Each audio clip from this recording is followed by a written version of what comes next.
نحمد و نصلی علی رسول الکریم اما بعد اعوذ باللہ من الشیطان الرجیم بسم اللہ الرحمن الرحیم وابراہیم اذ قال لقومہ اعبدوا اللہ واتقوہ ذلکم خیر لکم ان کنتم تعلمون انما تعبدون من دون اللہ اوثانا وتخلقون افکا ان الذین تعبدون من دون اللہ لا يملكون لكم رزقا فابتغوا عند الله الرزق واعبدوه واشكروا له إليه ترجعون وإن تكذبوا فقد كذب أمم من قبلكم وما على الرسول إلا البلاغ المبين أولم يروا كيف يبدئ الله الخلق ثم يعيده إن ذلك على الله يسير قل سیروا فی الارض فانظروا کیف بدأ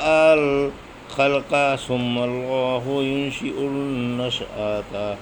نشأة الآخرة ان اللہ علی کل شیء قدیر یعذب من یشاء ویرحم من یشاء وإلیہ تقلبون وما انتم بمعجزین فی الارض ولا فی السماء وما لكم من دون الله من ولي ولا نصير والذين كفروا بآيات الله ولقائه أولئك يئسوا من رحمتي فأولئك لهم عذاب أليم۔ ابھی آپ نے سورہ عنکبوت کی آیت 16 سے 23 کی تلاوت سماعت فرمائی۔ ان آیتوں کا ترجمہ اور تفسیر اس طرح ہے: وابراہیم اذ قال لقومہ اعبدوا اللہ واتقوہ ذلکم خیر لکم ان کنتم تعلمون۔ آیت 16۔ انما تعبدون من دون اللہ اوثانا وتخلقون افکا ان الذین تعبدون من دون اللہ لا یملکون لکم رزقا فابتغوا عند اللہ الرزق واعبدوہ واشکروا لہ الیہ ترجعون۔ آیت 17۔ وإن تکذبوا فقد کذب أمم من قبلکم وما علی الرسول الا البلاغ المبین۔ آیت 18۔ ترجمہ: اور ہم نے ابراہیم کو بھیجا جب انہوں نے اپنی قوم سے کہا کہ اللہ کی عبادت کرو اور اسی سے ڈرو، یہ تمہارے لیے بہتر ہے اگر تم دلیل سے کام لو۔ تم اللہ کو چھوڑ کر محض بت پوج رہے ہو اور جھوٹ گڑھ رہے ہو۔ دیکھو، تم جنہیں اللہ کو چھوڑ کر پوج رہے ہو وہ تمہیں ذرا بھی روزی پہنچانے کا اختیار نہیں رکھتے، اس لیے روزی اللہ کے پاس ڈھونڈو، اسی کو پوجو اور اسی کا شکر کرو، تمہیں اسی کے پاس لوٹ کر جانا ہے۔ اور اگر تم مجھے جھٹلاؤ تو کوئی تعجب نہیں، تم سے پہلی امتیں بھی جھٹلا چکی ہیں، اور رسول کا فرض تو صرف صاف طور سے پہنچا دینا ہی ہے۔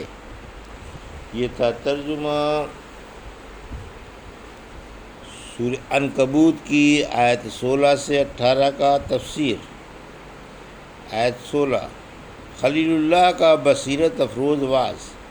امام المحدثین حضرت خلیل اللہ کا جو اللہ کے بندے اور رسول تھے بیان ہے کہ آپ نے بھی اپنی قوم کو یہی دعوت دی تھی کہ اس اللہ کو پوجو جو یکتا ہے اور اپنا شریک نہیں رکھتا، اسی سے ڈرو، اسی سے روزی مانگو اور اسی کا شکر ادا کرو، کیونکہ وہی منعم ہے اور بندگی و خوف اسی کا حق ہے۔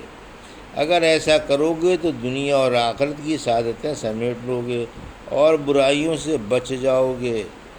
آیت 17-18۔ بھلائی برائی بتوں کے اختیار میں نہیں، تم نے ان مجسموں کے نام گڑھ کر انہیں معبود بنا لیا ہے، حالانکہ یہ بھی تمہاری طرح مخلوق ہیں۔ ابن عباس فرماتے ہیں تخلقون افکن، یعنی تم اپنے ہاتھوں سے تراش کر بت بناتے ہو، یہ بت نہیں کیا روزی دیں یہ بت تمہیں کیا روزی دیں گے؟ روزی تو اللہ ہی دیتا ہے، اسی سے مانگو، اسی کی عبادت کرو اور اس کی نعمتوں پر اسی کا شکر ادا کرو۔ قیامت کے دن سب کو اسی کے پاس جانا ہے اور وہ ہر ایک کو اس کے عملوں کا پورا پورا بدلہ دے گا۔ یعنی رسولوں کی مخالفت پر پہلی امتوں پر جو عذاب آ چکے ہیں ان سے تم واقف ہو، اس لیے مخالفت نہ کرو۔ رسول کا کام صرف اللہ کے احکام پہنچا دینا ہے، رہا ماننا نہ ماننا سو وہ اللہ کے اختیار میں ہے، اس لیے سعادت مند بننے کی تڑپ رکھو۔ اولم یرو کیف یبدئ اللہ الخلق ثم یعیدہ ان ذلک علی اللہ یسیر۔ آیت 19۔ قل سیروا فی الارض فانظروا کیف بدأ الخلق ثم اللہ ینشئ النشأۃ الآخرۃ ان اللہ علی کل شیء قدیر۔ آیت 20۔ یعذب من یشاء ویرحم من یشاء والیہ تقلبون۔ آیت 21۔ وما انتم بمعجزین فی الارض ولا فی السماء وما لکم من دون اللہ من ولی ولا نصیر۔ آیت 22۔ والذین کفروا بآیات اللہ ولقائہ اولئک یئسوا من رحمتی واولئک لہم عذاب علیم۔ آیت 23۔ ترجمہ۔ کیا انہوں نے دیکھا نہیں کہ اللہ شروع میں کیسے مخلوق پیدا کرتا ہے پھر دوبارہ بھی پیدا کر دے گا؟ یہ اللہ کے لیے بہت ہی آسان ہے۔ آپ فرما دیں کہ دنیا میں چل پھر کر دیکھو کہ اللہ نے شروع میں کیسے مخلوق پیدا کی، کہ اللہ دوسری دفعہ بھی پیدا کر دے گا۔ بلا شبہ اللہ ہر چیز پر خوب قادر ہے، وہ جسے چاہے گا سزا دے گا اور جس پر چاہے گا مہربانی فرما دے گا، اور سب اسی کے پاس جائیں گے، اور نہ تم اسے زمین پر ہرا سکتے ہو اور نہ آسمان میں، اور اللہ کے سوا کوئی تمہارا کارساز و مددگار نہیں ہو۔ جو اللہ کی آیتوں کے اور اس کے پاس جانے کے منکر ہیں وہ میری رحمت سے نا امید ہیں، ایسوں ہی پر دردناک عذاب ہوگا۔ یہ تھا ترجمہ آیت 19 سے 23 کا۔ اب تفسیر۔ آیت 19۔ زندگی بعد الموت کے دلائل۔ خلیل اللہ نے زندگی بعد الموت جس کی قوم قائل نہ تھی کے ثبوت میں کئی دلیلیں پیش کیں۔ یہ خود اپنی پیدائش میں غور کر لے، یہ عدم کی تاریکی میں گم تھے، نام و نشان تک نہ تھا۔ اللہ نے اپنے فضل و کرم سے وجود کا خلعت بخشا اور سماعت و بصارت کی قوتوں سے آراستہ فرمایا۔ جب اس نے انہیں شروع میں پیدا کر دیا تو وہ دوبارہ پیدا کرنے پر بھی قادر ہے، بلکہ دوبارہ پیدا کرنا آسان ہے۔ دوم آسمان و زمین اور دیگر مخلوق میں غور کرے کہ زمین و آسمان چمکیلے گردش کرنے والے اور ٹھہرے ہوئے تارے، غار، پہاڑ، میدان، بن، سبزہ زار درخت، نہریں، پھل پھول اور سمندر وغیرہ ان میں سے ہر ایک بذات حادث ہے اور اپنی خالق و فعال مختار کے متعلق بتا رہا ہے، جس کے لفظ کن ہی سے چیزیں پیدا ہو جاتی ہیں۔ سورہ روم کی آیت 27 نے فرمایا وہی مخلوق کی ابتدا کرتا ہے، پھر وہی اسے دوبارہ پیدا کر دے گا، اور دوبارہ پیدا کرنا زیادہ آسان ہے۔ آسمان و زمین میں سب سے اعلیٰ شان اسی کی ہے اور وہ بڑے غلبے والا اور حکمت والا ہے۔ آیت 20۔ یعنی قیامت کے دن تمام اگلوں پچھلوں کو دوبارہ پیدا فرما دے گا۔ سورہ فصلت کی آیت 53 نے فرمایا ہم عنقریب انہیں اپنی نشانیاں دنیا میں دکھائیں گے اور خود ان کی جانوں میں بھی، حتیٰ کہ قرآن کی سچائی ان کے سامنے کھل جائے۔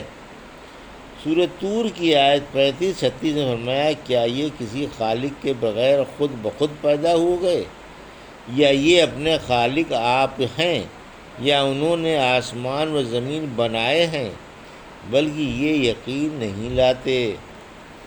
آیت 21۔ یعنی اللہ ہی حاکم و خود مختار ہے، جو چاہے کرے، اس کے حکم میں کوئی دم نہیں مار سکتا، نہ کوئی باز پرس کر سکتا ہے۔